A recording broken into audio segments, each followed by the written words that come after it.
Na današnjoj sjednici opštinsko vijeće usvojilo je pravilnike o koeficijentima za obračun plata izabranih postavljenih lica i zaposlenih u opštinskoj upravi. Ovaj pravilnik o koeficijentima rađen je na osnovu zakona o platama u državnim organima i na osnovu uredbe o koeficijentima za obračun plate koju je usvojila Vlada Republike Srbije. Inače, ovaj pravilnik sadrži koeficijente za obračun plata izabranih lica, na osnovu zakona o platama u državnim organima, zatim obračun koeficijenata za plate za postavljena lica, koji je također urađen na osnovu zakona o platama i uredbe, i sadrži koeficijente za obračun plata zaposlenih lica u opštinskoj upravi, koji se sastoji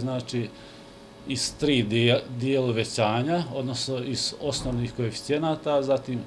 ima stimulativni dodatak i uvećanje koeficijenta na osnovu posebnog dela uredbe gde se uvećavaju za određenih procenata.